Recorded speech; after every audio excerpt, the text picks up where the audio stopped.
this game coming up, you're well aware of teams that are struggling, but and how they can kind of sneak up on you. What's the verdict for this week? What's the prescription?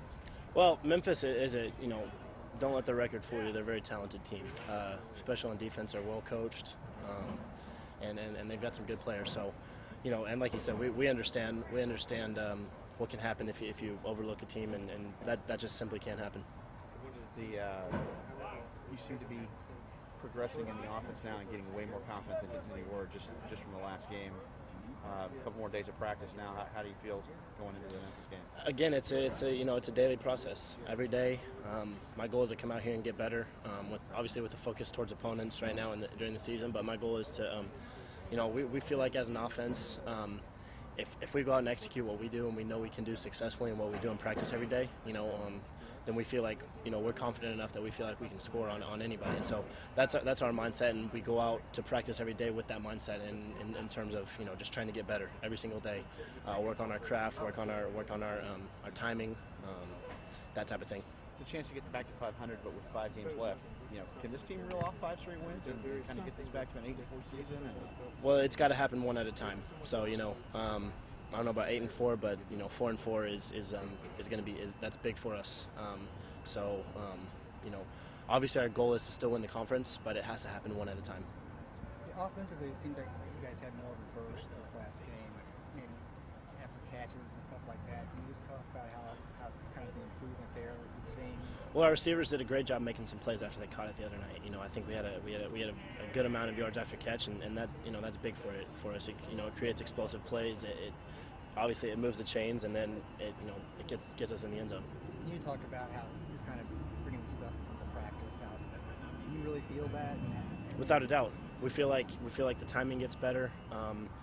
Things start to slow down in the game. Obviously, everything's moving a little faster in game tempo. When things start to slow down for you, and you're able to talk about what you see, and then you go back on film and you are correct about it, that's good news for an offense. I'm sure timing and all that stuff has to do with that, right? Just playing together all the time. Without a doubt, like you said, the stuff you see us doing after practice every day, the stuff, our routes on air that we work on every day, and then going against our scout team that gives us a great look, and 7-on-7, all those things go into improving our timing, and then you just got to transfer it to Saturday, and I think you start to see a little bit of that.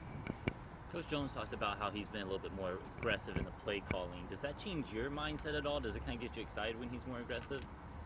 My job is simply, is to, I guess, manage the game and get us down into the end zone, and again distribute the ball to our playmakers. And so, whatever the play that's called, it's my job to make the right read and put it on our guys to give them a chance to make some plays.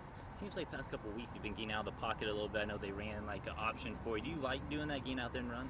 Yeah, I think it gives the defense a little something extra to have to worry about, and so I don't consider myself fast by any means, but being able to move a little bit just puts a little extra pressure on them. The guys, Jeremy just walked by. I mean, Goose and the end stuff. You guys are getting more comfortable together. It seems like. Absolutely. I thought we did a good job this summer of really coming together quickly, but again, it's a process, and it happens every day and every week, and it doesn't just click and happen right like that. So we've got to just keep on working together, and like I said, it's all about being able to communicate and work with one another on and off the field. The play calling from last week, when you go through your progressions and you look at the stat sheet, Jeremy and Darius had the bulk of your catches, both of your throws. Is that by design, or was that more of a? Well, they had a couple good corners, that did a good job, and did a good job on our outside receivers. Obviously, those guys know that their time will come, and so we've got 2 veteran guys in the slots that do a great job for us, and you can't replace those 2 guys. So they were just able to find some holes in the defense, kind of in the middle of the field, and work on being able to work on some linebackers and some safeties. Obviously, gives them a chance to make some plays. Looking ahead to Memphis, what have you seen on film from them? Well, they're a very well coached team, and they have some really good players. Obviously, they lost some defensive linemen to the draft last year, but and they're a little bit younger than they were, but they're very talented and well coached, and they play their scheme very well. So, I think it's a game where obviously you can't let the record fool us. We understand that what happens when you overlook an opponent, and we understand that this team is capable and has the players to play well and beat anyone any week. You know, speaking of that record, does a game like Tulane help this team stay focused this week for a team like Memphis? I don't think it helps in any way, but well, I mean, Brian Collins was saying that looking, like it's still in his obviously, mind absolutely, you can't go back and change anything about that week. So all you can do is just learn from it, and so in that way, yes, I would say so.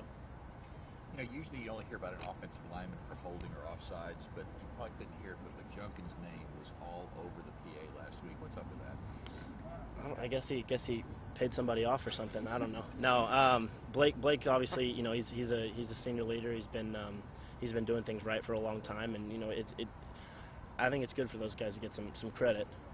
Our front five have done a really good job this year for us. I don't know if we've given up 10 sacks on the year, which is that's very good through 7 games, and so those guys are coming together as a unit very well and playing very well for us, and giving Zach a chance to run and giving me some time to throw and get it to our wideouts. Last question for me anyway. What is Spike's role on this team in terms of being part of the soul of the team? Well, not only is he a great player, but you said it. He's a very vocal leader. Obviously, he has the ability to motivate people, and when you see a guy that cares like he does, it really lifts some of the guys up. You come out here, it's awfully early when we come out here in the morning, and sometimes it's a little tough to get going, but every single day Spike's out here and he's motivated and ready to go, and I think that picks up the spirit and the attitude of some of the guys.